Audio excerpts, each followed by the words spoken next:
ਨਰਿੰਦਰ ਸਿੰਘ ਕਪੂਰ। ਭਾਗ 6ਵਾਂ। ਨੈਣ ਨਕਸ਼।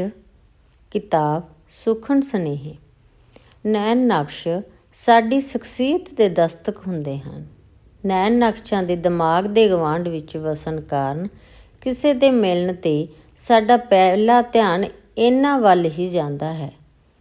ਜਦੋਂ ਅਸੀਂ ਕਿਸੇ ਨਵੇਂ ਸੱਭਿਆਚਾਰ ਵਿੱਚ ਜਾਂਦੇ ਹਾਂ ਤਾਂ ਉੱਥੋਂ ਦੇ ਲੋਕਾਂ ਦੇ ਵਿਹਾਰ ਤੋਂ ਵੀ ਪਹਿਲਾਂ ਅਸੀਂ ਉਹਨਾਂ ਦੇ ਨੈਣ ਨਕਸ਼ਾਂ ਨੂੰ ਨਿਰਖਦੇ ਪਰਖਦੇ ਹਾਂ ਅਤੇ ਆਪਣੇ ਲੋਕਾਂ ਦੇ ਨੈਣ ਨਕਸ਼ਾਂ ਨਾਲ ਉਹਨਾਂ ਦੀ ਭਿੰਨਤਾ ਜਾਂ ਸਮਾਨਤਾ ਨੂੰ ਸਥਾਪਿਤ ਕਰਦੇ ਹਾਂ। ਕਿਸੇ ਵੀ ਅਜਨਬੀ ਵਿਅਕਤੀ ਨਾਲ ਡੂੰਘੇ ਰਿਸ਼ਤੇ ਵਾਲੀ ਗੱਲਬਾਤ ਬੜੀ ਮਗਰੋਂ ਜਾ ਕੇ ਸੰਭਵ ਹੁੰਦੀ ਹੈ। ਮੁੱਢਲੀ ਗੱਲਬਾਤ ਕਿਸੇ ਦੇ ਨੈਣ ਨਕਸ਼ਾਂ ਤੋਂ ਉਪਜੇ ਪ੍ਰਭਾਵਾਂ ਨਾਲ ਹੀ ਸੰਬੰਧਿਤ ਹੁੰਦੀ ਹੈ। ਸੈਂਕੜੇ ਹਜ਼ਾਰਾਂ ਵਰ੍ਹੇ ਕਿਸੇ ਵਿਸ਼ੇਸ਼ ਭੂਗੋਲਿਕ ਖਾਤੇ ਵਿੱਚ ਵਸਣ ਨਾਲ ਕੁਦਰਤ ਚੁੱਪ ਚਪੀਤੇ ਸਾਡੇ ਨਕਸ਼ਾਂ ਨੂੰ ਘੜਨ ਵਿੱਚ ਰੁੱਝੀ ਰਹਿੰਦੀ ਹੈ ਅਤੇ ਇਹ ਕਿਰਿਆ ਇਤਨੇ ਸਹਿਜ ਰੂਪ ਵਿੱਚ ਵਾਪਰਦੀ ਹੈ ਕਿ ਇਸ ਨੂੰ ਕੁਦਰਤ ਦੀ ਕਾਰੀਗਰੀ ਅਤੇ ਕਰਾਮਾਤ ਸਮਝਣ ਦੀ ਥਾਂ ਆਪਣੇ ਨੈਣ ਨਕਸ਼ਾਂ ਨੂੰ ਆਪਣੇ ਮਾਪਿਆਂ ਤੋਂ ਪ੍ਰਾਪਤ ਹੋਣ ਵਾਲੀ ਦਾਤ ਸਮਝ ਕੇ ਸੰਤੁਸ਼ਟ ਹੋ ਜਾਂਦੇ ਹਾਂ। ਜਦੋਂ ਅਸੀਂ ਆਪਣੀ ਭੂਗੋਲਿਕ ਸਥਿਤੀ ਨੂੰ ਤਿਆਗ ਕੇ ਕਿਸੇ ਮੁੱਢੋਂ ਹੀ ਵੱਖਰੀ ਭਾਂਤ ਦੀ ਭੂਗੋਲਿਕ ਸਥਿਤੀ ਵਿੱਚ ਵਿਚਰਦੇ ਹਾਂ ਤਾਂ ਬਹੁਤ ਲੰਬੇ ਅਰਸੇ ਤੱਕ ਸਾਡੇ ਨੈਣ ਨਕਸ਼ ਨਵੀਂ ਥਾਂ ਦੇ ਲੋਕਾਂ ਦੇ ਨੈਣ ਨਕਸ਼ਾਂ ਨਾਲ ਮੇਲ ਨਹੀਂ ਖਾਂਦੇ ਅਤੇ ਨਵੀਂ ਥਾਂ ਦੇ ਲੋਕ ਸਾਨੂੰ ਸਾਡੇ ਪੁਰਾਣੇ ਵਿਰਸੇ ਨਾਲ ਹੀ ਜੋੜ ਕੇ ਬੋਲਦੇ ਬੁਲਾਉਂਦੇ ਅਤੇ ਵਰਤੋਂ ਵਿਵਹਾਰ ਕਰਦੇ ਹਨ। ਸੰਸਾਰ ਦੇ ਅਨੇਕਾਂ ਇਲਾਕੇ ਅਜਿਹੇ ਹਨ ਜਿੱਥੋਂ ਦੇ ਵਸਨੀਕਾਂ ਨੇ ਹਜ਼ਾਰਾਂ ਸਾਲ ਬਾਕੀ ਦੀ ਦੁਨੀਆ ਨਾਲ ਕਿਸੇ ਪ੍ਰਕਾਰ ਦਾ ਸੰਪਰਕ ਸਥਾਪਿਤ ਨਹੀਂ ਕੀਤਾ ਅਤੇ ਕਈ ਇਲਾਕੇ ਅਜਿਹੇ ਹਨ ਜਿੱਥੇ ਬਾਕੀ ਦੇ ਸੰਸਾਰ ਦੇ ਲੋਕ ਕਦੀ ਧਾੜਵੀਆਂ ਦੇ ਰੂਪ ਵਿੱਚ, ਕਦੀ ਹਮਲਾਵਰਾਂ ਵਾਂਗ ਅਤੇ ਕਦੀ ਵਪਾਰੀਆਂ ਵਜੋਂ ਅਤੇ ਕਦੀ ਲੁਟੇਰਿਆਂ ਅਤੇ ਕਦੀ ਗੁਲਾਮਾਂ ਵਜੋਂ ਆਉਂਦੇ ਜਾਂਦੇ ਰਹੇ ਹੁੰਦੇ ਹਨ। ਭਾਵੇਂ ਸੰਸਾਰ ਵਿੱਚ ਇਸ ਸਮੇਂ ਕੋਈ ਵੀ ਨਸਲ ਸ਼ੁੱਧ ਨਹੀਂ ਕਹੀ ਜਾ ਸਕਦੀ, ਪਰ ਕੁਝ ਨਸਲਾਂ ਘੱਟ ਮਿਸ਼ਰਤ ਹਨ, ਕੁਝ ਵਧੇਰੇ। ਜੇ ਸਾਰੇ ਮਨੁੱਖਾਂ ਨੂੰ ਜੀਵ ਜੰਤੂ ਜਗਤ ਦੀ ਇੱਕ ਵੰਨਗੀ ਮੰਨ ਲਿਆ ਜਾਵੇ ਤਾਂ ਨੈਣ ਨਕਸ਼ ਦੇ ਪੱਖੋਂ ਸਮੁੱਚੀ ਮਾਨਵ ਜਾਤੀ ਨੂੰ 3 ਪ੍ਰਮੁੱਖ ਵੰਨਗੀਆਂ ਵਿੱਚ ਵੰਡਿਆ ਜਾ ਸਕਦਾ ਹੈ, ਜਿਨ੍ਹਾਂ ਦੀ ਨੈਣ ਨਕਸ਼ਾਂ ਦੇ ਆਧਾਰ ਉੱਤੇ ਪਹਿਚਾਣ ਹਰ ਇੱਕ ਵਿਅਕਤੀ ਸਹਿਜੇ ਹੀ ਕਰ ਸਕਦਾ ਹੈ। ਮੰਗੋਲ ਉਹ ਵੰਨਗੀ ਹੈ ਜਿਹੜੀ ਮੁੱਖ ਤੌਰ 'ਤੇ ਮੰਗੋਲੀਆ ਅਤੇ ਆਮ ਕਰਕੇ ਚੀਨ, ਜਾਪਾਨ, ਕੋਰੀਆ ਆਦਿ ਇਲਾਕਿਆਂ ਵਿੱਚ ਰਹਿੰਦੀ ਹੈ। ਅਸੀਂ ਭਾਰਤੀ ਇਸ ਵੰਨਗੀ ਨੂੰ ਆਮ ਕਰਕੇ ਚੀਨੀ ਕਹਿ ਦਿੰਦੇ ਹਾਂ। ਸਾਡੇ ਆਪਣੇ ਦੇਸ਼ ਵਿੱਚ ਵਸਣ ਵਾਲੀ ਤਿੱਬਤੀ ਜਾਂ ਗੋਰਖਾ ਜਾਤੀ ਇਸੇ ਵੰਨਗੀ ਨਾਲ ਸੰਬੰਧਿਤ ਹੈ। ਦੂਜੀ ਵੰਨਗੀ ਕਾਕੇਸ਼ੀਅਨ ਕਹਾਉਂਦੀ ਹੈ। ਇਸ ਵੰਨਗੀ ਦੇ ਲੋਕ ਯੂਰਪ ਦੇ ਦੇਸ਼ਾਂ ਅਤੇ ਉੱਤਰੀ ਅਮਰੀਕਾ ਵਿੱਚ ਰਹਿੰਦੇ ਹਨ। ਅਸੀਂ ਭਾਰਤੀ ਵੀ ਇਸੇ ਵੰਨਗੀ ਵਿੱਚੋਂ ਹਾਂ, ਪਰ ਰੰਗ ਕਾਲਾ ਹੋਣ ਕਰਕੇ ਅਸੀਂ ਆਪਣੇ ਆਪ ਨੂੰ ਕੁਝ ਵੱਖਰੀ ਵੰਨਗੀ ਸਮਝਦੇ ਹਾਂ। ਜੇ ਸਾਡਾ ਰੰਗ ਗੋਰਾ ਹੋਵੇ ਤਾਂ ਅਸੀਂ ਵੀ ਅੰਗਰੇਜ਼ਾਂ ਵਿੱਚ ਹੀ ਗਿਣੇ ਜਾਵਾਂਗੇ। ਨੈਣ ਨਕਸ਼ਾਂ ਦੇ ਪੱਖੋਂ ਸਾਡੀ ਅੰਗਰੇਜ਼ਾਂ ਨਾਲ ਸਾਂਝ ਹੈ, ਪਰ ਭੂਗੋਲਿਕ ਅਤੇ ਸੱਭਿਆਚਾਰਕ ਵਖਰੇਵਿਆਂ ਕਾਰਨ ਅਸੀਂ ਰੰਗ ਰੂਪ ਦੇ ਪੱਖੋਂ ਵਧੇਰੇ ਵੱਖਰੇ ਪ੍ਰਤੀਤ ਹੁੰਦੇ ਹਾਂ। ਤੀਜੀ ਵੰਨਗੀ ਹਵਾਸੀਆਂ ਦੀ ਹੈ, ਜਿਹੜੇ ਅਫਰੀਕਨ ਦੇਸ਼ਾਂ ਵਿੱਚ ਰਹਿੰਦੇ ਹਨ। ਇਹਨਾਂ ਨੂੰ ਯੂਰਪੀਨ ਗੁਲਾਮ ਬਣਾ ਕੇ ਅਮਰੀਕਾ ਆਦਿ ਦੇਸ਼ਾਂ ਵਿੱਚ ਲੈ ਗਏ, ਜਿੱਥੇ ਸਮੇਂ ਦੇ ਬੀਤਣ ਨਾਲ ਇਹਨਾਂ ਦੀ ਗਿਣਤੀ ਵੱਧ ਗਈ ਹੈ, ਪਰ ਨੈਣ ਨਕਸ਼ ਨਹੀਂ ਬਦਲੇ। ਇਸ ਵੰਨਗੀ ਦੇ ਲੋਕਾਂ ਨੂੰ ਨੀਗਰੋ ਵੀ ਕਹਿੰਦੇ ਹਨ। ਵੇਖਿਆ ਗਿਆ ਹੈ ਕਿ ਜਦੋਂ ਕੋਈ ਵਿਅਕਤੀ ਕਿਸੇ ਪਰਾਏ ਦੇਸ਼ ਜਾ ਕੇ ਵੱਸਦਾ ਹੈ ਤਾਂ ਉਸ ਦਾ ਯਤਨ ਇਹੀ ਹੁੰਦਾ ਹੈ ਕਿ ਨਵੀਂ ਥਾਂ ਜਾ ਕੇ ਉਸ ਇਲਾਕੇ ਵਿੱਚ ਰਹੇ ਜਿੱਥੇ ਦਾ ਪੌਣ ਪਾਣੀ ਉਸ ਦੀ ਆਪਣੀ ਜਨਮ ਭੂਮੀ ਨਾਲ ਮੇਲ ਖਾਂਦਾ ਜਾ ਹੋਵੇ। ਯੂਰਪੀਨ ਜਾਤੀਆਂ ਦੇ ਲੋਕ ਸਮੁੰਦਰ ਦੇ ਕਿਨਾਰਿਆਂ ਉੱਤੇ ਸਥਿਤ ਸਨ। ਇਸੇ ਲਈ ਜਦੋਂ ਉਹ ਭਾਰਤ ਆਏ ਤਾਂ ਉਹ ਸਮੁੰਦਰੀ ਤੱਟ ਦੇ ਨੇੜੇ ਤੇੜੇ ਹੀ ਵਸਣ ਲੱਗ ਪਏ। ਭਾਰਤ ਵਿੱਚ ਅੰਗਰੇਜ਼, ਸਪੇਨੀ, ਪੁਰਤਗਾਲੀ, ਫਰਾਂਸੀ ਆਦਿ ਆਏ, ਪਰ ਉਹ ਉਹਨਾਂ ਇਲਾਕਿਆਂ ਵਿੱਚ ਹੀ ਕੇਂਦਰਿਤ ਰਹੇ ਜਿਹੜੇ ਉਹਨਾਂ ਦੇ ਆਪਣੇ ਦੇਸ਼ ਦੇ ਪੌਣ ਪਾਣੀ ਨਾਲ ਮੇਲ ਖਾਂਦੇ ਸਨ। ਭਾਰਤ ਇੱਕ ਵਿਸ਼ਾਲ ਦੇਸ਼ ਹੈ ਅਤੇ ਇਸ ਵਿੱਚ ਸਦਾ ਬਰਫਾਂ ਢਲੇ ਢਕੇ ਰਹਿਣ ਵਾਲੇ ਪਹਾੜ ਵੀ ਹਨ ਅਤੇ ਪਾਣੀ ਦੀ ਬੂੰਦ ਬੂੰਦ ਲਈ ਸਹਿਕਦੇ ਮਾਰੂਥਲ ਵੀ। ਇੱਥੇ ਜੰਗਲ ਵੀ ਹਨ ਅਤੇ ਮਨੁੱਖ ਦੀਆਂ ਆਬਾਦ ਕੀਤੀਆਂ ਵਾਰਾਂ ਵੀ। ਲੋਕਾਂ ਦੇ ਨੈਣ ਨਕਸ਼ਾਂ ਦੇ ਪੱਖੋਂ ਭਾਰਤ ਇੱਕ ਅਜਾਇਬ ਘਰ ਹੈ। ਸਾਡੇ ਦੇਸ਼ ਵਿੱਚ ਨੈਣ ਨਕਸ਼ਿਆਂ ਦੀ ਵੰਨਗੀ ਦੀ ਭਰਮਾਰ ਹੈ। ਸੈਰ ਸਪਾਟੇ ਦੀ ਫਿਰਤੀ ਦੀ ਘਾਟ ਕਾਰਨ ਆਪਣੇ ਦੇਸ਼ ਦੇ ਇਸ ਪੱਖ ਦੀ ਵੰਨ ਸਵੰਨਤਾ ਪ੍ਰਤੀ ਅਸੀਂ ਸੁਚੇਤ ਨਹੀਂ ਹੋਏ। ਇਹੀ ਕਾਰਨ ਹੈ ਕਿ ਦੂਜਿਆਂ ਨੂੰ ਸਮਝਣ ਦੀ ਥਾਂ ਵੱਖ-ਵੱਖ ਨੈਣ ਨਕਸ਼ਿਆਂ ਵਾਲੇ ਲੋਕ ਆਪਣੇ ਆਪ ਨੂੰ ਵਡਿਆਉਣ ਵਿੱਚ ਰੁੱਝੇ ਹੋਏ ਹਨ। ਅਗਿਆਨਤਾ ਆਪਣੀ ਕਿਸਮਤ ਦਾ ਘਮੰਡ ਅਤੇ ਗੁਮਾਨ ਸਿਰਜਦੀ ਹੈ। ਨੈਣ ਨਕਸ਼ਾਂ ਵਿੱਚ ਅੱਖਾਂ ਸਭ ਤੋਂ ਵੱਧ ਮਹੱਤਵਪੂਰਨ ਹੁੰਦੀਆਂ ਹਨ। ਅੱਖਾਂ ਨੂੰ ਹੀ ਨੈਣ ਕਿਹਾ ਜਾਂਦਾ ਹੈ ਅਤੇ ਨੱਕ, ਕੰਨ, ਮੱਥਾ, ਬੁੱਲ੍ਹ ਆਦਿ ਨਕਸ਼ ਕਹੇ ਜਾਂਦੇ ਹਨ। ਇਹਨਾਂ ਅੱਖਾਂ ਸਰੀਰ ਦਾ ਸਭ ਤੋਂ ਚੁਸਤ ਭਾਗ ਹੁੰਦੀਆਂ ਹਨ। ਜਦੋਂ ਅਸੀਂ ਮੰਗੋਲ, ਕਾਕੇਸ਼ੀਅਨ ਅਤੇ ਨੀਗਰੋ ਵੰਨਗੀਆਂ ਜਾਂ ਨਸਲਾਂ ਦੀ ਗੱਲ ਕਰਦੇ ਹਾਂ ਤਾਂ ਇਹਨਾਂ ਦੀ ਭਿੰਨਤਾ ਵਿੱਚ ਅੱਖਾਂ ਦੇ ਆਕਾਰ ਅਤੇ ਰੰਗ, ਨੱਕ ਦੇ ਤਿੱਖੇਪਣ ਜਾਂ ਵਿੰਨੇ ਹੋਣ, ਵੱਡੇ ਜਾਂ ਛੋਟੇ ਹੋਣ, ਬੁੱਲ੍ਹਾਂ ਦੇ ਮੋਟੇ ਪਤਲੇ, ਸੁੰਗੜੇ ਜਾਂ ਲਮਕੇ ਹੋਣ, ਜਵਾੜੇ ਦੇ ਆਕਾਰ, ਮੱਥੇ ਦੇ ਤਿਕੋਣੇ ਜਾਂ ਚੌੜੇ ਹੋਣ, ਰੰਗ ਦੇ ਗੋਰੇ, ਕਾਲੇ ਜਾਂ ਕਣਕ ਵੰਨੇ ਹੋਣ, ਕੱਦ ਦੇ ਲੰਬੇ, ਮਧਰੇ ਜਾਂ ਦਰਮਿਆਨੇ ਹੋਣ ਆਦਿ ਦਾ ਵਖਰੇਵਾਂ ਹੁੰਦਾ ਹੈ। ਅੱਖਾਂ ਇਸ ਲਈ ਮਹੱਤਵਪੂਰਨ ਹਨ ਕਿਉਂਕਿ ਇਹ ਸਾਡੇ ਦਿਮਾਗ ਦਾ ਨੰਗਾ ਭਾਗ ਹਨ। ਸੋਚ, ਸਮਝ, ਮੂਰਖਤਾ, ਸਿਆਣਪ, ਪਾਗਲਪਨ, ਘਬਰਾਹਟ, ਸ਼ਾਂਤੀ ਆਦਿ ਦੇ ਭਾਵ ਅੱਖਾਂ ਰਾਹੀਂ ਹੀ ਪ੍ਰਗਟ ਹੁੰਦੇ ਹਨ। ਦਿਸਦੇ ਸੰਸਾਰ ਬਾਰੇ ਸਾਡੇ ਸਾਰੇ ਗਿਆਨ ਦਾ 3/4 ਭਾਗ ਸਾਨੂੰ ਅੱਖਾਂ ਰਾਹੀਂ ਪ੍ਰਾਪਤ ਹੁੰਦਾ ਹੈ। ਕਿਸੇ ਵਸਤ ਦਾ ਆਕਾਰ, ਰੰਗ, ਰੂਪ, ਦੂਰੀ, ਸਥਿਤੀ, ਉਪਯੋਗਤਾ ਆਦਿ ਨੂੰ ਅਸੀਂ ਅੱਖਾਂ ਨਾਲ ਹੀ ਪਰਖਦੇ ਹਾਂ। ਅੱਖਾਂ ਦੀਆਂ ਸਮੱਸਿਆਵਾਂ ਦੀ ਉਮਰ ਲੰਬੀ ਨਹੀਂ। ਜਦੋਂ ਤੋਂ ਮਨੁੱਖ ਨੂੰ ਬਹੁਤ ਨੇੜਿਓਂ ਵੇਖਣ ਦੀ ਲੋੜ ਪਈ ਹੈ, ਉਸ ਦੀਆਂ ਅੱਖਾਂ ਦਾ ਆਕਾਰ ਸੁੰਗੜਦਾ ਗਿਆ ਹੈ।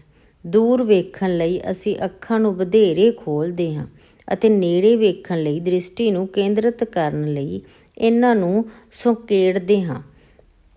ਮਾਰੂਥਲਾਂ ਵਾਂਗ ਜਿੱਥੇ ਲਿਸ਼ਕੋਰ ਵਧੇਰੀ ਹੁੰਦੀ ਹੈ, ਉੱਥੋਂ ਦੇ ਲੋਕਾਂ ਦੀਆਂ ਅੱਖਾਂ ਨਿੱਕੀਆਂ ਹੁੰਦੀਆਂ ਹਨ ਅਤੇ ਜਿੱਥੇ ਰੌਸ਼ਨੀ ਦੀ ਘਾਟ ਹੋਵੇ, ਉੱਥੇ ਵਸਣ ਵਾਲੇ ਲੋਕਾਂ ਦੀਆਂ ਅੱਖਾਂ ਵੱਡੀਆਂ ਹੁੰਦੀਆਂ ਹਨ।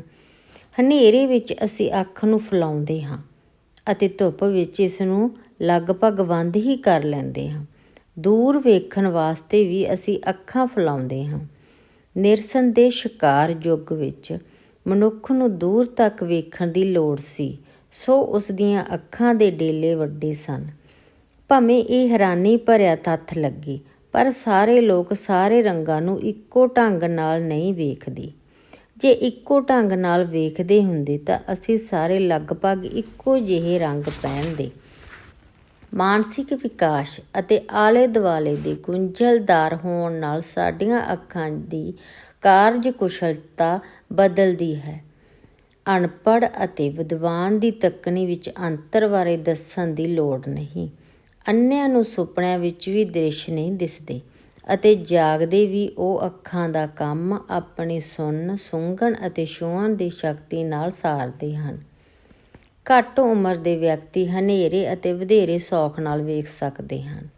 ਕੁਦਰਤ ਨੇ ਅੱਖਾਂ ਨੂੰ ਇਸ ਢੰਗ ਨਾਲ ਹੱਡੀਆਂ ਦੀ ਸੁਰੱਖਿਅਤਾ ਪ੍ਰਦਾਨ ਕੀਤੀ ਹੈ ਕਿ ਸਿੱਧੀ ਸੱਟ ਲੱਗਣ ਸਮੇਂ ਵੀ ਅੱਖਾਂ ਦਾ ਬਚਾਓ ਹੋ ਜਾਵੇ।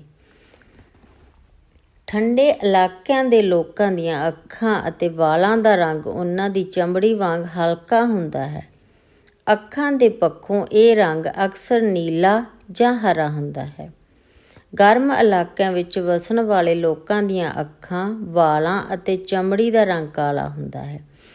ਮੰਗੋਲ ਜਾਤੀ ਵਿੱਚ ਅੱਖਾਂ ਨਿੱਕੀਆਂ ਅਤੇ ਭੂਰੀਆਂ ਹੁੰਦੀਆਂ ਹਨ। ਚਮੜੀ ਦਾ ਰੰਗ ਪੀਲਾ ਹੁੰਦਾ ਹੈ ਅਤੇ ਸਰੀਰ 'ਤੇ ਵਾਲ ਬਹੁਤ ਘੱਟ ਹੁੰਦੇ ਹਨ, ਪਰ ਸਿਰ ਦੇ ਵਾਲ ਕਾਲੇ ਹੁੰਦੇ ਹਨ। ਮੰਗੋਲ ਜਾਤੀ ਵਿੱਚ ਸਰੀਰ ਉੱਤੇ ਜਾਂ ਦਾੜ੍ਹੀ ਦੇ ਵਾਲ ਘੱਟ ਹੁੰਦੇ ਹਨ, ਪਰ ਸਿਰ ਦੇ ਵਾਲ ਘਣੇ ਹੁੰਦੇ ਹਨ। ਮੰਗੋਲ ਜਾਤੀ ਵਿੱਚ ਗੰਜੇ ਆਮ ਨਹੀਂ ਮਿਲਣਗੇ। ਮਾਨਵ ਜਾਤੀ ਵਿੱਚ ਜਿਨ੍ਹਾਂ ਜੀਵਾਂ ਦੇ ਸਰੀਰ 'ਤੇ ਵਾਲ ਵਧੇਰੇ ਹੁੰਦੇ ਹਨ, ਉਹ ਗੰਜੇ ਹੁੰਦੇ ਹਨ। ਇਸਤਰੀ ਦੇ ਸਰੀਰ 'ਤੇ ਵਾਲ ਜਿਤਨੇ ਘੱਟ ਹੋਣਗੇ, ਉਸ ਦੇ ਸਿਰ 'ਤੇ ਵਾਲ ਉਤਨੇ ਵਧੇਰੇ ਹੋਣਗੇ। ਇਹੀ ਕਾਰਨ ਹੈ ਕਿ ਸਰੀਰ ਉੱਤੇ ਵਾਲ ਨਾ ਹੋਣ ਕਾਰਨ ਇਸਤਰੀਆਂ ਗੰਜੀਆਂ ਨਹੀਂ ਹੁੰਦੀਆਂ। ਇਵੇਂ ਹੀ ਇਹਨਾਂ ਇਸਤਰੀਆਂ ਦੇ ਸਰੀਰ 'ਤੇ ਵਾਲ ਘੱਟ ਹੋਣਗੇ, ਉਤਨਾ ਹੀ ਉਹਨਾਂ ਵਿੱਚ ਇਸਤਰੀਤਵ ਵਧੇਰੇ ਹੋਵੇਗਾ। ਉਪਰੋਕਤ ਸਾਰੇ ਵਖਰੇਵੇਂ ਅੱਖਾਂ ਵਿੱਚ ਵੀ ਪ੍ਰਗਟ ਹੁੰਦੇ ਹਨ। ਜਿੱਥੋਂ ਦੇ ਲੋਕਾਂ ਦੀਆਂ ਅੱਖਾਂ ਨਿੱਕੀਆਂ ਹਨ, ਉੱਥੇ ਬਰੀਕ ਨਕਾਸ਼ੀ, ਸਿਲਾਈ, ਕਢਾਈ ਆਦਿ ਕੰਮ ਵਧੇਰੇ ਹੈ। ਜਿੱਥੋਂ ਦੇ ਲੋਕਾਂ ਦੀਆਂ ਅੱਖਾਂ ਵੱਡੀਆਂ ਹਨ, ਉੱਥੋਂ ਦੇ ਲੋਕ ਸ਼ਿਕਾਰ ਖੇਡਣ ਦੇ ਪੱਖੋਂ ਵਧੇਰੇ ਨਿਪੁੰਨ, ਜੱਗ ਦੇ ਪੱਖੋਂ ਵਧੇਰੇ ਤਤਪਰ ਅਤੇ ਮੋਟੀਆਂ ਵੱਡੀਆਂ ਚੀਜ਼ਾਂ ਬਣਾਉਣ ਵਿੱਚ ਵਧੇਰੇ ਨਿਪੁੰਨ ਹੋਣਗੇ। ਭਾਰਤੀਆਂ ਦੀਆਂ ਅੱਖਾਂ ਬਦਾਮ ਦੀ ਸ਼ਕਲ ਦੀਆਂ ਹਨ। ਮੰਗੋਲਾਂ ਦੀਆਂ ਅੱਖਾਂ ਨੇਜ਼ਿਆਂ ਵਰਗੀਆਂ ਅਤੇ ਕਾਕੇਸ਼ੀਅਨ ਕੌਮਾਂ ਦੀਆਂ ਅੱਖਾਂ ਕਾਜੂਆਂ ਵਰਗੀਆਂ ਹਨ। ਅੱਖਾਂ ਦਾ ਆਕਾਰ ਸਭ ਦਾ ਲਗਭਗ ਬਰਾਬਰ ਹੈ, ਪਰ ਅੱਖਾਂ ਨੂੰ ਵਰਤਣ ਦੀ ਲੋੜ ਅਨੁਸਾਰ ਅਤੇ ਰੌਸ਼ਨੀ ਦੇ ਅਨੁਪਾਤ ਵਿੱਚ ਪਲਕਾਂ ਦਾ ਆਕਾਰ ਵੱਖ ਹੋਣ ਕਾਰਨ ਇਹ ਛੋਟੀਆਂ ਵੱਡੀਆਂ ਲੱਗਦੀਆਂ ਹਨ। ਭਾਰਤੀਆਂ ਦੀਆਂ ਪਲਕਾਂ ਮੋਟੀਆਂ ਅਤੇ ਝਿਮਣੀਆਂ ਸੰਘਣੀਆਂ ਹੁੰਦੀਆਂ ਹਨ। ਉਪਰੋਕਤ ਸਾਰੇ ਵਖਰੇਵੇਂ ਰਲ ਕੇ ਅੱਖਾਂ ਵੱਲੋਂ ਚਿਹਰੇ ਦੀ ਨੁਹਾਰ ਬਦਲਣ ਦੇ ਕਾਰਜ ਵਿੱਚ ਸਹਾਈ ਹੁੰਦੇ ਹਨ। ਸਾਡੀਆਂ ਅੱਖਾਂ ਦੇ ਚਰਨਾਂ ਵਿੱਚ ਸਾਡਾ ਨੱਕ ਵੱਸਦਾ ਹੈ। ਮਨੁੱਖ ਨੱਕ ਨੂੰ ਇੱਕ ਵਾਧੂ ਜਿਹੀ ਚੀਜ਼ ਸਮਝਦਾ ਹੈ। ਚਿਹਰੇ ਦੇ ਹੋਰ ਨਕਸ਼ਾਂ ਨੂੰ ਉਭਾਰਨ ਵਾਸਤੇ ਮਨੁੱਖ ਨੱਕ ਦਾ ਪ੍ਰਭਾਵ ਘਟਾਉਣ ਦਾ ਯਤਨ ਕਰਦਾ ਹੈ।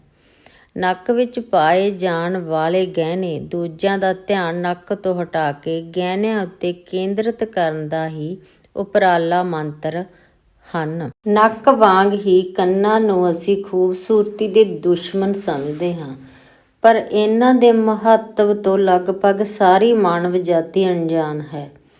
ਜਰਾ ਨੱਕ ਬੰਦ ਕਰਕੇ ਵੇਖੋ, ਤੁਹਾਡੀ ਆਵਾਜ਼ ਕਿਹੋ ਜਿਹੀ ਹੈ। ਨੱਕ ਬੰਦ ਕਰਕੇ ਸੇਬ ਖਾਓ, ਵੇਖੋ ਕਿਹੋ ਜਿਹਾ ਸਵਾਦ ਹੈ। ਨੱਕ ਨੂੰ ਜੇ ਕੁਦਰਤ ਦੇ ਚਿਹਰੇ ਦੇ ਵਿਚਕਾਰ ਲਾਇਆ ਹੈ ਤਾਂ ਕੋਈ ਵਿਸ਼ੇਸ਼ ਮਕਸਦ ਹੋਵੇਗਾ। ਜਿੱਥੇ ਹਵਾ ਘੱਟ ਹੁੰਦੀ ਹੈ, ਉੱਥੋਂ ਦੇ ਲੋਕਾਂ ਨੂੰ ਸਾਹ ਵਧੇਰੇ ਲੈਣਾ ਪੈਂਦਾ ਹੈ ਅਤੇ ਉਹਨਾਂ ਦਾ ਨੱਕ ਅਕਸਰ ਵੱਡਾ ਹੁੰਦਾ ਹੈ। ਜਿੱਥੇ ਸਰਦੀ ਹੋਵੇ, ਉੱਥੇ ਨੱਕ ਅਕਸਰ ਛੋਟਾ ਅਤੇ ਚਿਪਕਿਆ ਹੋਇਆ ਹੁੰਦਾ ਹੈ। ਇਸਤਰੀਆਂ ਇਸ ਲਈ ਪੁਰਸ਼ਾਂ ਨਾਲੋਂ ਸੋਹਣੀਆਂ ਹੁੰਦੀਆਂ ਹਨ ਕਿਉਂਕਿ ਉਹਨਾਂ ਦਾ ਨੱਕ ਛੋਟਾ ਹੁੰਦਾ ਹੈ ਅਤੇ ਛੋਟਾ ਹੀ ਰਹਿੰਦਾ ਹੈ, ਜਦੋਂ ਕਿ ਬੁਢਾਪੇ ਵਿੱਚ ਪੁਰਸ਼ਾਂ ਦਾ ਨੱਕ ਅਕਸਰ ਊਠ ਦੇ ਬੁੱਲ੍ਹ ਵਰਗਾ ਹੋ ਜਾਂਦਾ ਹੈ। ਕਿਸੇ ਵਸਤੂ ਦੇ ਸੁਆਦੀ ਜਾਂ ਬੇਸੁਆਦੀ ਹੋਣ ਦਾ ਨਿਰਣਾ ਸਾਡੀ ਜੀਭ ਨਹੀਂ, ਸਾਡਾ ਨੱਕ ਕਰਦਾ ਹੈ। ਕਵਿਤਾ ਵਿੱਚ ਅੱਖਾਂ, ਗੱਲਾਂ, ਬੁੱਲ੍ਹਾਂ ਆਦਿ ਦੀ ਪ੍ਰਸ਼ੰਸਾ ਹੋਈ ਹੈ, ਪਰ ਨੱਕ ਅਤੇ ਕੰਨ ਅਣਗੌਲੇ ਹੀ ਰਹਿ ਗਏ। ਰਾਤ ਵੇਲੇ ਜਦੋਂ ਸਾਡੇ ਨੱਕ ਦੀ ਇੱਕ ਨਾਲ ਸਾਹ ਲੈ ਕੇ ਥੱਕ ਜਾਂਦੀ ਹੈ ਤਾਂ ਦੂਜੀ ਨਾਲ ਨੂੰ ਵਰਤਣ ਲਈ ਅਸੀਂ ਪਾਸਾ ਪਲਟ ਕੇ ਦੂਜੇ ਪਾਸੇ ਹੋ ਕੇ ਸੌਂ ਜਾਂਦੇ ਹਾਂ। ਨੱਕ ਹੀ ਸਾਨੂੰ ਗਲੀ ਸੜੀ ਚੀਜ਼ ਤੋਂ ਚੀਜ਼ ਖਾਣ ਤੋਂ ਵਰਜਦਾ ਹੈ ਅਤੇ ਸਵਾਦੀ ਚੀਜ਼ ਖਾਣ ਲਈ ਪ੍ਰੇਰਦਾ ਹੈ। ਜਦੋਂ ਨੱਕ ਬੰਦ ਹੋਵੇ ਤਾਂ ਜ਼ੁਕਾਮ ਹੋਵੇ ਤਾਂ ਕੁਝ ਵੀ ਸਵਾਦ ਨਹੀਂ ਲੱਗਦਾ। ਵਿਅਕਤੀ ਦਾ ਭਾਰ ਘਟਣ ਲੱਗ ਪੈਂਦਾ ਹੈ। ਸਾਡੀ ਆਵਾਜ਼ ਨੂੰ ਸੁਰੀਲਾ ਸਾਡਾ ਗਲਾ ਨਹੀਂ, ਸਾਡਾ ਨੱਕ ਬਣਾਉਂਦਾ ਹੈ। ਨਿਰਸਣ ਦੇ ਨੱਕ ਦੇ ਰੂਪ ਦੇ ਪੱਖੋਂ ਮਨੁੱਖ ਰੱਬ ਨਾਲ ਨਾਰਾਜ਼ ਹੈ। ਪਰ ਜੇ ਤੁਸੀਂ ਨੱਕ ਵੱਲੋਂ ਕੀਤੀ ਜਾਣ ਵਾਲੀ ਮਿਹਨਤ ਵੱਲ ਧਿਆਨ ਦਿਓ ਤਾਂ ਇਸ ਦੀ ਹਜ਼ੂਰੀ ਵਿੱਚ ਤੁਹਾਡੇ ਹੱਥ ਆਪ ਮੂਹਰੇ ਜੁੜ ਜਾਣਗੇ। ਇਹ ਫੇਫੜਿਆਂ ਲਈ ਹਵਾ ਛਾਣਦਾ ਹੈ, ਮਿੱਟੀ ਘੱਟੇ ਨੂੰ ਅੰਦਰ ਜਾਣ ਤੋਂ ਰੋਕਦਾ ਹੈ। ਜਿੱਥੇ ਵਧੇਰੇ ਮਿੱਟੀ ਘੱਟਾ ਹੋਵੇ ਉੱਥੇ ਇਸ ਦੀ ਹਵਾ ਸਾਫ਼ ਕਰਨ ਦੀ ਸਮਰੱਥਾ ਕਈ ਗੁਣਾ ਵੱਧ ਜਾਂਦੀ ਹੈ। ਅਜਿਹੀਆਂ ਥਾਵਾਂ 'ਤੇ ਕੰਮ ਕਰਨ ਵੇਲੇ ਵਾਲੇ ਲੋਕਾਂ ਦੇ ਨੱਕਾਂ ਵਿੱਚੋਂ ਚੂਹੇ ਵਧੇਰੇ ਨਿਕਲਦੇ ਹਨ। ਨੱਕ ਹਵਾ ਨੂੰ ਹੀ ਸਾਫ਼ ਨਹੀਂ ਕਰਦਾ, ਸੁੱਕੀ ਹਵਾ ਨੂੰ ਤਰਕ ਵੀ ਕਰਦਾ ਹੈ। ਕਈ ਵਾਰੀ ਜ਼ੁਕਾਮ ਰਾਹੀਂ ਖੁਸ਼ਕ ਹਵਾ 'ਤੇ ਛਿੜਕਾਓ ਕਰਨ ਲਈ ਸਰੀਰ ਵੱਲੋਂ ਨੱਕ ਹੀ ਪਾਣੀ ਦੀ ਮਾਤਰਾ ਵਧਾਈ ਜਾਂਦੀ ਹੈ। ਸੀਂਡ ਸਾਡੇ ਨੱਕ ਵਿਚਲੇ ਸਫਾਈ ਵਿੱਚ ਲੱਗੇ ਵਾਲਾਂ ਵਿੱਚੋਂ ਲੰਘ ਆਏ ਜਰਾਸੀਮਾਂ ਨੂੰ ਧਲਕਾਉਣ ਅਤੇ ਫਸਾਉਣ ਦਾ ਕਾਰਜ ਕਰਦਾ ਹੈ। ਜਦੋਂ ਸੀਂਡ ਆਪਣੀ ਸ਼ਕਤੀ ਮੁਕਾ ਲਵੇ ਤਾਂ ਲੋਕ ਉਸ ਨੂੰ ਖਾਰਜ ਕਰਕੇ ਨਵੇਂ ਸੀਂਡ ਨੂੰ ਸਿਰਜਣ ਲੱਗ ਪੈਂਦਾ ਹੈ। ਨੱਕ ਰਾਹੀਂ ਹੀ ਅਸੀਂ ਵਿਅਕਤੀਆਂ, ਘਰਾਂ ਅਤੇ ਕਮਰਿਆਂ ਨੂੰ ਹੀ ਉਹਨਾਂ ਦੀ ਸੁਗੰਧ ਨਾਲ ਪਛਾਣਦੇ ਹਾਂ। ਸਦਾ ਨੰਗਾ ਰਹਿਣ ਕਾਰਨ ਸਾਡਾ ਨੱਕ ਅਨੇਕਾਂ ਦੁੱਖਾਂ ਕਸ਼ਟਾਂ ਨੂੰ ਝੱਲਦਾ ਹੈ। ਉਮਰ ਦੇ ਵਧਣ ਨਾਲ ਨੱਕ ਦੀ ਸੁੰਘਣ ਸ਼ਕਤੀ ਘਟਦੀ ਹੈ ਅਤੇ ਇਸ ਸ਼ਕਤੀ ਦੇ ਘਟਣ ਦੇ ਅਨੁਪਾਤ ਵਿੱਚ ਅਸੀਂ ਖੁਰਾਕ ਵਜੋਂ ਆਨੰਦ ਨਾ ਮਿਲਣ ਕਾਰਨ ਉਸ ਦੀ ਮਾਤਰਾ ਘਟਾ ਦਿੰਦੇ ਹਾਂ। ਪਰ ਬੁਢਾਪੇ ਵਿੱਚ ਅੱਖਾਂ, ਕੰਨਾਂ ਦੇ ਮੁਕਾਬਲੇ ਨੱਕ ਆਪਣਾ ਕਾਰਜ ਵਧੇਰੇ ਯੋਗਤਾ ਨਾਲ ਕਰਦਾ ਹੈ ਅਤੇ ਅੰਤ ਤੱਕ ਇਹ ਸਾਡੇ ਨਾਲ ਨਿਭਦਾ ਹੈ।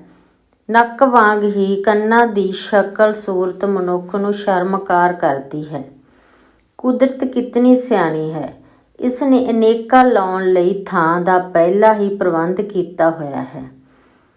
ਕੁਦਰਤ ਕਿਤਨੀ ਸਿਆਣੀ ਹੈ ਕਿ ਇਸ ਨੇ ਐਨਕਾਂ ਲਾਉਣ ਲਈ ਥਾਂ ਦਾ ਪਹਿਲਾਂ ਹੀ ਪ੍ਰਬੰਧ ਕੀਤਾ ਹੋਇਆ ਸੀ। ਸੁਣਨ ਦੀ ਸ਼ਕਤੀ ਤੋਂ ਬਿਨਾਂ ਭਾਵਕ ਪੱਖੋਂ ਮਨੁੱਖ ਅੰਨ੍ਹਿਆਂ ਨਾਲੋਂ ਵੀ ਵਧੇਰੇ ਭੈੜੀ ਸਥਿਤੀ ਵਿੱਚ ਵਿਚਰਦਾ ਹੈ।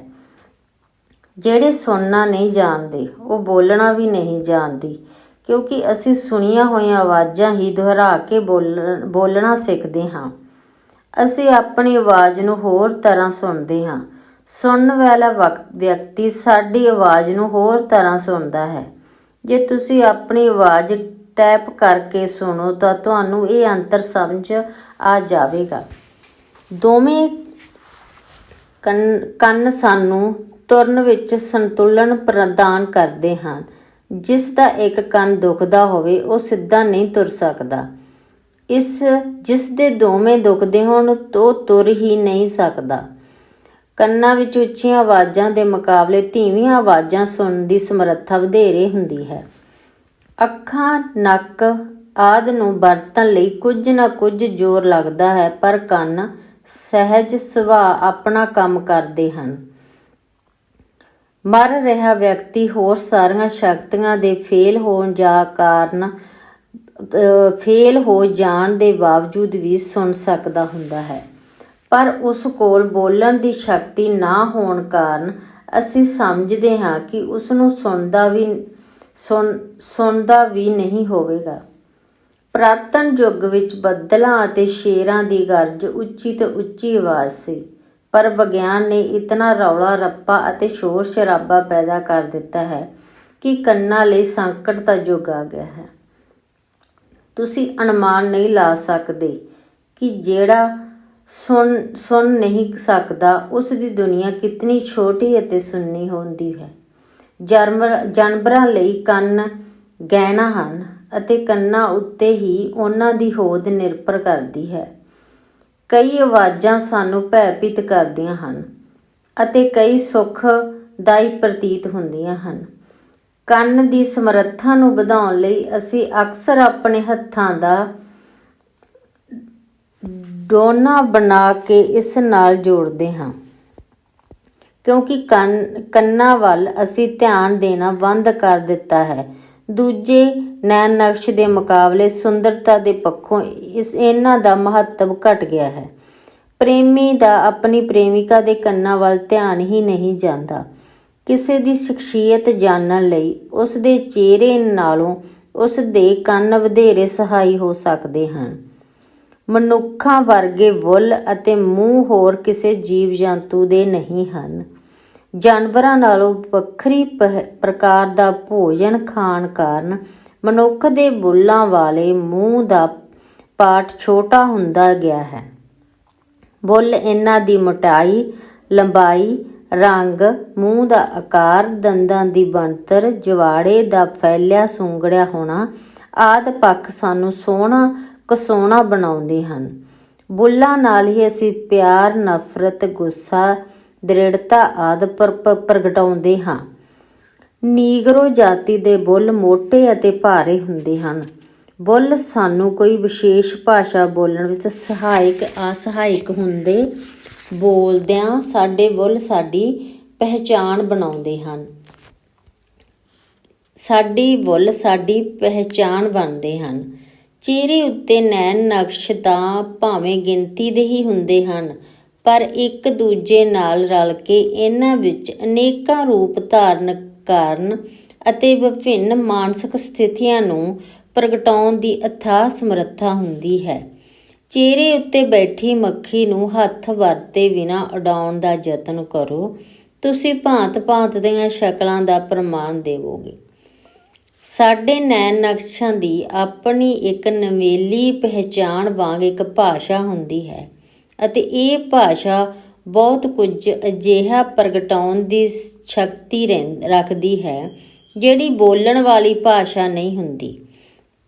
ਇੱਕ ਪ੍ਰੇਮੀ ਨੇ ਆਪਣੀ ਪ੍ਰੇਮਿਕਾ ਨੂੰ ਅੱਖਾਂ ਵਿੱਚ ਡੋਰੇ ਲਟਕਾ ਕੇ ਕਿਹਾ, ਮੈਨੂੰ ਮਿੱਠੀਆਂ ਨਜ਼ਰਾਂ ਨਾਲ ਨਾ ਵੇਖ, ਕਿਧਰੇ ਮੈਨੂੰ ਜੀਣ ਦਾ ਚਸਕਾ ਨਾ ਪੈ ਜਾਵੇ। ਸਮੇਂ ਦੇ ਬੀਤਣ ਨਾਲ ਆਪਣੇ ਭਾਵਾਂ ਨੂੰ ਪ੍ਰਗਟਾਉਣ ਲਈ ਮਨੁੱਖ ਨੇ ਆਪਣੇ ਨੈਣ ਨਕਸ਼ਾਂ ਦੀ ਸਮਰੱਥਾ ਵਧਾਈ ਹੈ। ਨਾਟਕ ਕਲਾ ਅਤੇ ਫਿਲਮਾਂ ਵਿੱਚ ਵਧੀ ਹੋਈ ਸਮਰੱਥਾ ਦੇ ਪ੍ਰਮਾਣ ਹਨ। ਆਪਣੇ ਨੈਣ ਨਕਸ਼ਾਂ ਨੂੰ ਢਿੱਲਾ ਛੱਡਣ ਨਾਲ ਸਾਡੇ ਸਰੀਰ ਉੱਤੇ ਮੁਸਕਰਾਹਟ ਦੇ ਭਾਵ ਉਪਜਦੇ ਹਨ ਅਤੇ ਇਹਨਾਂ ਨੂੰ ਕਸਣ ਨਾਲ ਤਿਉੜੀ ਉਪਜਦੀ ਹੈ। ਜਿਹੜੇ ਨਕਸ਼ ਨੂੰ ਅਸੀਂ ਵਧੇਰੇ ਵਰਤਦੇ ਹਾਂ, ਸਾਡੇ ਚਿਹਰੇ ਉੱਤੇ ਉਸ ਦਾ ਮਹੱਤਵ ਵੱਧ ਪ੍ਰਗਟ ਹੋਣ ਲੱਗ ਪੈਂਦਾ ਹੈ। ਬੁਢਾਪੇ ਵਿੱਚ ਚਿਹਰੇ ਉੱਤੇ ਪੈਣ ਵਾਲੀਆਂ ਝੁਰੜੀਆਂ ਦੀ ਵਿਆਕਰਨ ਇਸ ਗੱਲ ਦੀ ਗਵਾਹੀ ਹੁੰਦੀਆਂ ਹਨ ਕਿ ਸੰਸਾਰ ਨੂੰ ਸਮਝਣ ਪਰਖਣ ਲਈ ਅਸੀਂ ਕਿਹੜੇ ਨੈਣ ਨਕਸ਼ ਦੀ ਵਧੇਰੇ ਵਰਤੋਂ ਕੀਤੀ ਹੈ। ਕਿਸੇ ਇਸਤਰੀ ਦੀ ਗੱਲ ਵਿੱਚ ਪੈਣ ਵਾਲਾ ਡੂੰਘ ਉਸ ਦੇ ਪ੍ਰਭਾਵ ਨੂੰ ਬਦਲ ਦਿੰਦਾ ਹੈ ਅਤੇ ਸਾਡੀ ਨਜ਼ਰ ਉਸ ਦੇ ਚਿਹਰੇ ਦੀ ਵਧੇਰੀ ਚਿਰ ਸੈਰ ਕਰਦੀ ਹੈ।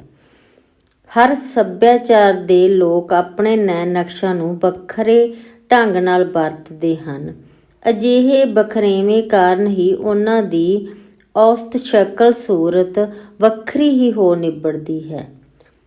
ਪੈਰਿਸ ਦੇ ਰੇਲਵੇ ਸਟੇਸ਼ਨ 'ਤੇ ਆਪਣੇ ਹੋਟਲ ਪਹੁੰਚਣ ਦਾ ਰਾਹ ਪੁੱਛਣ ਲਈ ਭਾਂਤ-ਭਾਂਤ ਦੇ ਚਿਹਰਿਆਂ ਵਿੱਚੋਂ ਮੈਂ ਆਪਣੇ ਸੱਭਿਆਚਾਰ ਦੇ ਕਿਸੇ ਵਿਅਕਤੀ ਨੂੰ ਮਿਲਣਾ ਚਾਹੁੰਦਾ ਸਾਂ।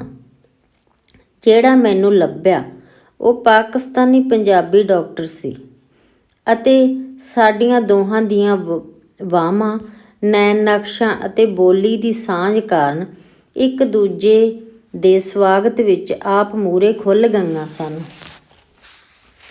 ਸਾਡੇ ਰੁਜ਼ਗਾਰ ਦਾ ਵੀ ਸਾਡੇ ਨੈਣ ਨਕਸ਼ਾਂ 'ਤੇ ਪ੍ਰਭਾਵ ਪੈਂਦਾ ਹੈ। ਫੌਜੀ ਸਹਿਜੇ ਹੀ ਪਹਿਚਾਨੇ ਜਾਂਦੇ ਹਨ।